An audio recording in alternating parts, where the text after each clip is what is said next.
윤석열 대통령에 대한 헌법재판소의 탄핵 심판이 다음 주로 미뤄지면서 찬반을 둘러싼 갈등이 극에 달하고 있습니다. 민주당 내에서 이른바 비명계 대권주자로 꼽히는 김동연 경기도지사를 모시고 현재 탄핵 전국과 관련한 입장을 좀 들어보겠습니다. 어서 오십시오. 네, 안녕하세요. 네. 일단 제일 먼저 드릴 질문은 지금 헌법재판소의 선고가 미뤄지고 있습니다. 왜 미뤄지고 있을까요? 아마 추측컨대 그 8분의 헌법재판관들이 의견을 모으는 과정이 좀 길어지고 있지 않은가 생각을 합니다. 이게 이제 쪼개지는 그 표로 인해서 결과가 나왔을 적에 이 국론이 분열되고 또 나라가 이렇게 쪼개지는 것들에 대한 우려 때문에 아마 8분이 의견을 모으는 과정이 조금 더 시간이 걸리지 않는가 하는 그런 추측을 해봅니다. 사실 초반에는 말이죠. 8대 0으로 빨리 결론이 날 것이다 이런 분위기였는데 시간이 가면서 뭔가 좀 분위기가 바뀌고 있다. 5대 3 기각도 얘기 나오고 6대 2, 7대 1 이런 얘기까지 흘러나오고 있습니다. 저는 처음부터 지금까지 일관되게 8대 0 탄핵 인용을 굳게 믿습니다. 전 국민이 12월 3일 계엄과 내란의 현장을 TV로 좀 목도하셨습니다. 증거가 차고 넘칩니다. 이번에 윤석열 대통령의 구속 취소 결정으로 일부 극우 세력에는 준동이 있긴 하지만 일관되게 저는 그와 같이 차고 넘치는 증거로 봤을 적에 8대 0으로 탄핵 인용이 될 것이다 라고 굳게 믿고 있습니다. 국민의힘 소속의 우리 충남도지사, 대전시장 등 여러 시도지사께서는 또 함께 성명을 내서 탄핵이 기각돼야 된다고 그렇게 입장을 발표하고 있는데 세 분도 계엄 나고 직후에 계엄에 반대를 했고 우려를 표명하셨던 분들입니다. 불과 100일 전 정도 일을 아직도 기억을 못하고 계시나요? 전혀 적절치 않다고 생각을 하고요.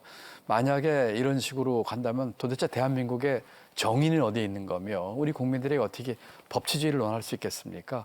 아무리 정치적인 이해나 또 득실을 따지는 것도 필요는 하겠지만 그에 앞서서 제대로 된 나라를 세우기 위한 제대로 된 민주주의와 법치주의를 세우기 위해서 중심을 잡는 것이 올바른 된 정치인이라고 생각하고 그 경제 문제 좀 더 들어가 볼게요. 이재명 대표가 주장하는 전 국민 25만 원 지급 찬성하십니까? 찬성하지 않습니다.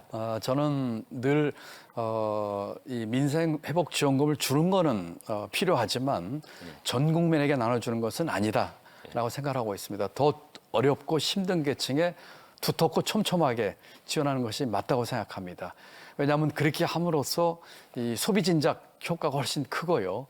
물가에 미치는 영향도 적습니다. 근데 민주당은 지도부를 비롯해서 시정일관 25만 원 지급에 대해서 국회에서도 계속 압박하고 어떻게든 관철시키려고 하는데 거기에 반하는 지금 말씀 아닙니까? 민생회복지원금은 주되 그 어려운 계층에 두텁고 촘촘하게 하자는 주장을 하고 나서 이재명 대표도 받을 용의가 있다는 얘기를 했었고 민주당도 그런 움직임이 있는 걸로 알고 있습니다. 지금은 그런 문제를 가지고 다툴 게 아니고 빨리 민생회복지원금을 촘촘하게 주는 것 그리고 추경 편성을 통해서 하나도 빨리 이 경기 회복과 민생 살리는 게 가는 게 중요합니다.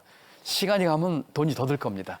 그래서 이런 얘기도 나와요. 이재명 대표가 요즘 경제나 노동 이런 문제에 대해서 상당히 우클릭을 하면서 이거 그냥 표의식에서 쇼하는 거 아니냐 이런 얘기도 나오고 갑작스럽게 이렇게 나와서 좀 당혹스럽다 이런 반응도 있는데 표를 얻기 위해서 한다고 하는 그 실용적인 접근 측면에서는 이해가 되는 측면도 있지만 궁극적으로는 그것이 근본적인 표인데 저는 도움이 된다기보다는 말바꾸기에 비판을 받을 가능성이 크다고 생각을 합니다. 중심은 분명히 잡고 대신에 실용적이고 현실적인 접근에 대해서는 보다 신축성 있게 접근하는 중심을 분명히 보여줘야 됩니다. 개헌 논의자시잖아요. 자, 이제 개헌하자. 여러 가지 좀 꼬여 있었던 거 풀기 위해서라도 대통령 문제도 그렇고. 그런데 이재명 대표는 여기에 답이 없어요. 저는 이 87년 체제는 이제 종식된다고 생각합니다. 우리가 어렸을 때 입은 옷을 아직도 성인이 돼서도 입고 있습니다.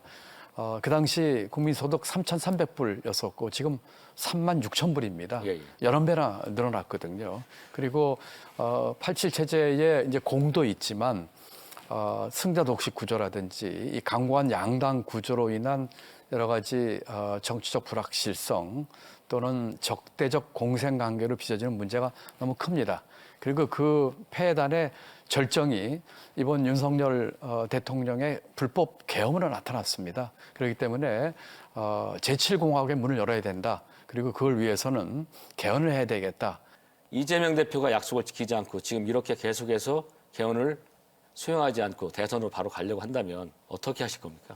아마 이 대표께서도 개헌 문제에 대해서 계속 침묵하고 이렇게 남을 나라 가지기는 어려울 겁니다. 여러 가지 그 상황을 놓고 볼 적에 입장 변화가 있을 거라고 믿고 있고요. 또 그런 변화를 위해서 네. 지금 뭐 이재명이 되느냐 김동연이 되느냐가 문제가 아니고 대한민국이 제대로 서고 경제 재건하기 위해서 어떤 길로 가야 하는 측면에서 해야 되는 것이죠. 죽으려고 맘먹으면 사는 거고 살려고 맘먹으면 죽는 법입니다. 결과가 기각으로 나왔습니다. 그러면 민주당과 지사님은 국민통합 어떻게 협조하실 겁니까? 저는 뭐 기각이 나올 거라고는 추호도 생각을 하고 있지는 않습니다. 12월 3일 또 그 이후에 온 국민이 TV로 8시 9시 뉴스 보듯이 그 현장을 목도를 했습니다. 무장한 군인들이 국회에 난입을 했습니다. 그래 체포를 하도록 했고 하는 것을 보면서 그냥 일반 국민 상식적으로 봐도 그렇고 또 이와 같은 불법 계엄을 우리가 제대로 응징하지 않는다면 제대로 된 대한민국이 만들어지지 못할 것입니다. 어느 쪽이든 승복해야 되니까 기각이 나왔을 경우에는 민주당과 지사님은 어떤 자세로 승복을 하고 국민 통합을 이뤄야 될까? 이것도 한번 우리가 들어는 봐야 됩니다. 저는 이제 우리 앵커께서 기각이라고 하는 가정을 하셨기 때문에 질문을 하시는데 저는 기각이 될 거라고 전혀 생각하지 않습니다. 그런데 국민들이 궁금해하는 것은 어떤 결과든 민주당은 어떤 자세를 가지고 있을까? 그걸 듣고 싶어 한단 말이죠. 뭐 여러분 여쭤봐도 같은 답인데 이 상황에서 지금 탄핵이 기각이 된다고 하는 것은 대한민국이 지금 망조로 가는 겁니다. 그렇기 때문에 저는 분명히 탄핵이 인용될 것이라고 믿고 있습니다. 그건 신념을 떠나서 어떤 결과가 났을 때 민주당은 어떤 유연성을 가지고 이 부분에서 어떻게 접근할까 하는 것도 국민들은 궁금해할 겁니다. 그래서 짧게라도 저 거기에 답이 없습니다. 그렇게 믿지 않습니다. 민주당에서 대선 후보는 왜 김동연이 하는지. 저는 지금 시대의 화두, 시대 정신을 두 가지로 봅니다. 하나는 경제고 하나는 통합입니다. 경제는 우리 대한민국의 미래 먹거리와 우리 국민이 먹고 사는 문제를 해결하는 것입니다. 통합은 쪼개진 나라를 또 쪼개진 국민을 함께 끌어안고 같이 화합하고 통합하는 것이지요. 저는 지금 경기지사로 있습니다만 경제부총리까지 하면서 경제 문제에 있어서 수많은 위기 극복의 경험과 국정 운영의 경험이 있기 때문에 이 미래 먹거리 국민들의 먹고 사는 문제에 있어서는 누구보다도 가장 전문성과 경험이 있다고 생각을 하고 있습니다. 내가 왜 민주당의 대선 후보가 돼야 되는지 충분히 말씀하셨는데 그렇다면 후보가 됐다고 치고 국민의힘에서 여러 후보들이 있습니다. 김문수, 그다음에 뭐 오세훈, 홍준표, 한동훈. 이 중에서 누가 가장 상대하기 어려울 것 같습니까? 한 명도 없습니다. 한 명도 없습니다. 다 손쉽다는 얘기입니다. 네, 그렇습니다. 왜냐하면 이건 뭐 개개인의 뭐 역량의 문제를 떠나서 지금 이 대한민국의 이 상황에서 내란과 계엄에 주동을 한 대통령을 배출한 당에서 나온 후보입니다. 어떤 후보가 나와도 민주당 후보에게 이길 수 없습니다. 너무 지나친 자신감 아닙니까? 아닙니다. 그렇게 솔직하게 생각을 하고 있습니다. 지금의 대한민국 역사의 흐름상 만약에 지금 내란과 이 계엄을 한 대통령의 탄핵 기각을 주장하고 내란을 옹호하고 내란의 부약자 역할을 하는 그런 정당에서 나온 후보가 대통령이 된다? 이 세계적인 웃음거리입니다. 알겠습니다. TJB는 대한민국의 주요 정치자들과 함께 전국 현안에 대해서 말씀을 나누는 시간을 마련했는데요. 오늘은 두 번째로 김동연 경기도지사와 함께했습니다. 고맙습니다. 네, 감사합니다. TJB는 최근 대권 후보로 거론되는 여권과 야권의 정치 지도자를 모시고 전국에 대한 견해를 듣는 시간을 진행 중입니다. 개혁신당 이준석 의원에 이어 오늘은 김동연 경기도지사와 함께 대담을 나눴고 저희는 공격적인 질문을 통해 다양한 답변을 이끌어내 시청자 여러분의 판단을 도우려 했습니다.